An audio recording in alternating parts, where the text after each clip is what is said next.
Assalamualaikum warahmatullahi wabarakatuh. Shalom, Om Swastiastu, Namo Buddhaya, Salam Kebajikan. Tabe salamat linguna latai, salam sahujud kareng di Malempang, adil katalino bacuramin kasaruga, basengat kejubata, arus, arus, arus. Perkenalkan, nama saya Marnita Sinaga dengan NIM 223020202041 dari kelas A semester 2, Program Studi Pendidikan Bahasa dan Sastra Indonesia, Fakultas Keguruan dan Ilmu Pendidikan, Universitas Palangkaraya.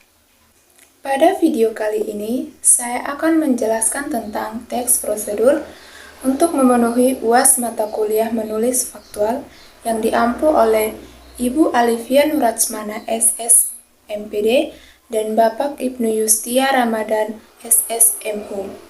Baiklah teman-teman, sekarang kita masuk ke pembahasan yang pertama, yaitu pengertian teks prosedur. Menurut Knapp dan Watkins, mendefinisikan teks prosedur itu sebagai teks yang bertujuan untuk memberitahukan orang mengenai bagaimana suatu hal dilakukan menggunakan bahasa ajakan atau persuasi. Berdasarkan penjabaran Knapp, pengertian teks prosedur secara sederhana adalah urutan tindakan untuk menciptakan atau menghasilkan sesuatu. Sementara itu, menurut Vokasi, teks prosedur adalah teks yang menjelaskan langkah-langkah secara lengkap, jelas, dan terperinci tentang cara melakukan sesuatu. Dari 3 definisi menurut para ahli tersebut, dapat disimpulkan bahwa teks prosedur adalah suatu teks yang berisi langkah-langkah aktivitas atau kegiatan untuk menyelesaikan suatu pekerjaan. Jenis-jenis dari teks prosedur terdapat 3, yaitu teks prosedur sederhana, yang kedua teks prosedur protokol, yang ketiga teks prosedur kompleks. Nah, pada pembahasan yang pertama kita akan membahas apa itu teks prosedur sederhana. Jadi, teks prosedur sederhana adalah teks yang menyajikan cara atau membuat atau melakukan sesuatu secara singkat, biasanya dalam 2 atau 3 langkah saja. Misalnya, cara mematikan laptop dan cara mengganti baterai jam. Dan yang kedua adalah teks prosedur protokol. Teks prosedur protokol adalah jenis teks prosedur yang langkah-langkahnya tidak terlalu ketat atau rumit dan mudah dipahami. Biasanya, urutan dalam teks ini bisa dilakukan tidak sesuai urutan. Misalnya, cara memasak mie instan dan cara memasak nasi goreng. Dan teks yang ketiga adalah teks prosedur kompleks. Sesuai dengan namanya, jenis teks prosedur ini lebih kompleks karena memiliki banyak langkah. Biasanya, langkah-langkah dalam teks prosedur ini disajikan berjenjang dan disajikan sangat panjang. Misalnya, cara mengurus perpanjangan SIM. Nah, teman-teman, sekarang kita masuk ke struktur teks prosedur. Struktur teks prosedur terdiri dari 4 bagian. Yang pertama, tujuan. Tujuan adalah hal yang ingin dilakukan dalam teks prosedur. Biasanya terdapat pada judul dan paragraf pertama teks prosedur yang dijelaskan secara singkat. Dan yang kedua adalah material. Pada bagian material ini bisa menuliskan seperti alat, bahan, atau hal-hal yang perlu dipersiapkan untuk membuat sesuatu. Biasanya terdapat juga takaran, jumlah, bentuk, dan warna tertentu agar pembaca memperoleh hasil yang maksimal.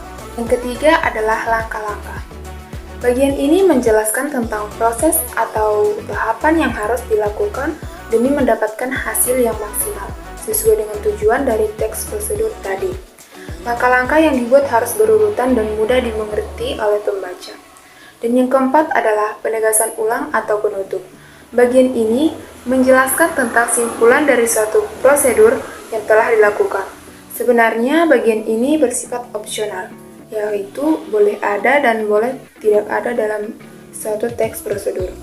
Ciri-ciri dari teks prosedur yang pertama yaitu menggunakan kalimat perintah.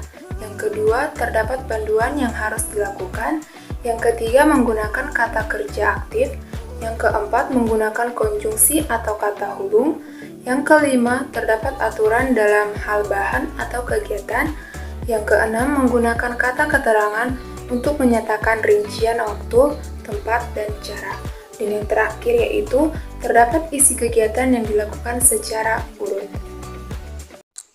Di sini saya mengambil contoh yaitu cara membuat keripik kelakai.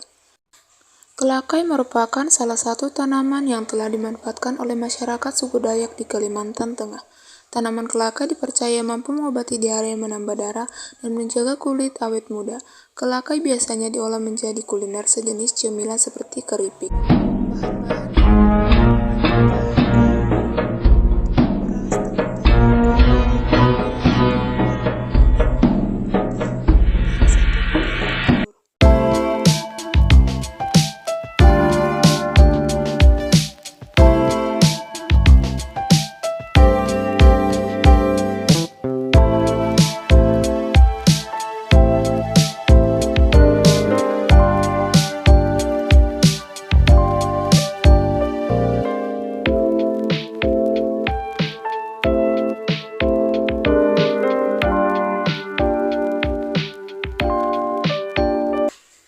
Sekarang kita masuk kepada strukturnya, yaitu tujuan. Kelakai merupakan salah satu tanaman yang telah dimanfaatkan oleh masyarakat suku Dayak di Kalimantan Tengah. Tanaman kelakai dipercaya mampu mengobati diare, menambah darah, dan menjaga kulit awet muda.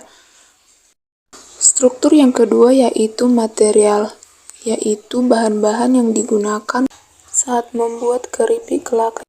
Struktur yang ketiga yaitu langkah-langkah.